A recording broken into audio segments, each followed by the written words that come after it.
নমস্কার বন্ধুরা, আর জি কুকিং চ্যানেলে আপনাদের সবাইকে স্বাগত। আজকে নিয়ে হাজির হয়ে গেলাম আর একটা আটার টিফিন বা ব্রেকফাস্ট রেসিপি নিয়ে। তো চলুন শুরু করা যাক। আমি এখানে বড় একটা পাত্র নিয়ে নিয়েছি। পাত্রের মধ্যে দিয়ে দেব 2 বাটি আটা, আর দিয়ে দেব এই বাটিরই হাফ বাটি সুজি। দিয়ে দেব এখানে হাফ চামচ ভাজা জিরের গুঁড়ো, হাফ চামচ দেব লঙ্কার গুঁড়ো, ঝালটা যে যার স্বাদ অনুযায়ী দেবেন। হাফ চামচ দিয়ে দিচ্ছি গরম মশলার গুঁড়ো। দিয়ে দেব কিছুটা গ্রেট করা গাজর, দিচ্ছি কুচি করে কেটে রাখা একটা টমেটো, দেব 1 চামচ পরিমাণে আদা কুচি, দিয়ে দেব একটা বড় সাইজের পেঁয়াজ কুচি, আর দেব একটা মিডিয়াম সাইজের গ্রেট করা আলু। এবার এখানে দিয়ে দেব স্বাদ মতো লবণ। সব কিছুকে হাত দিয়ে ভালো করে মেখে নেব। প্রথমেই জল দেওয়া যাবে না, হাত দিয়ে প্রথমেই সবজিগুলোকে দিয়ে আটাটাকে ভালো করে মেখে নিতে হবে। এবার এখানে দিয়ে দিচ্ছি 3 চামচ পরিমাণে টক দই। টক দইটা দিয়েও আটাটাকে ভালো করে মেখে নেব। তারপর আমি অল্প অল্প করে জল দিয়ে ব্যাটারটাকে রেডি করব। প্রথমেই জল দেওয়া যাবে না, আর একসাথে বেশি জল দেওয়া যাবে না, কারণ ব্যাটারটা ঘন হবে। অল্প অল্প করে জল দিতে হবে আর মাখতে হবে। আমি মেখে নিয়েছি, আবারও অল্প একটু জল দিয়ে দেব।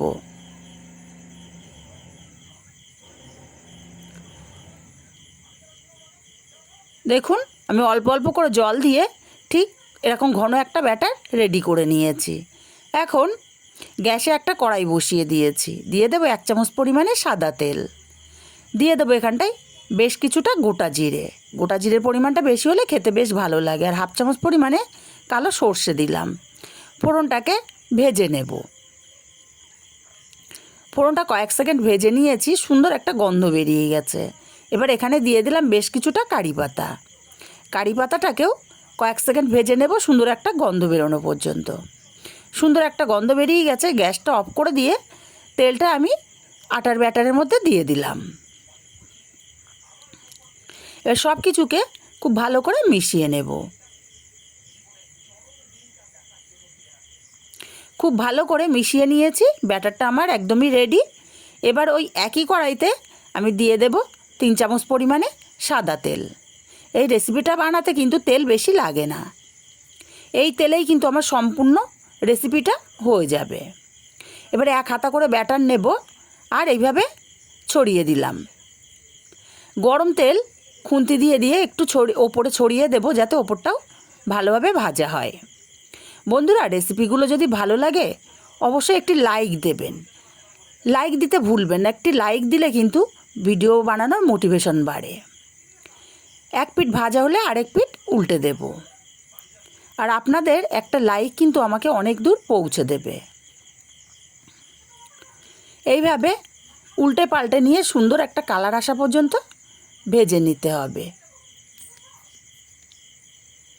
দেখুন কত সুন্দর কালার চলে এসছে। আমি একটা রেডি করে নিয়েছি, উঠিয়ে নেব। আর ওই একই তেলের মধ্যে আবারও আরেকটা দিয়ে দিচ্ছি।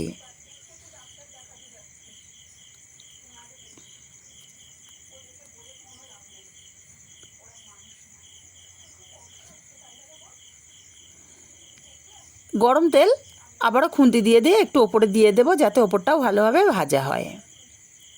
সুজি দেওয়ার কারণে ওপরটা বেশ ক্রিস্পি, ভেতরটা বেশ নরম, খেতে কিন্তু অসাধারণ হয়।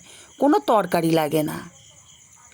টমেটো সস হোক বা যে কোনো কিছু দিয়ে বা শুধু মুখে খেতে অসাধারণ লাগে। একইভাবে সব টিফিনগুলো আমি রেডি করে নিয়েছি। রেসিপিটা যদি ভালো লাগে অবশ্যই লাইক, শেয়ার, কমেন্ট করতে ভুলবেন না।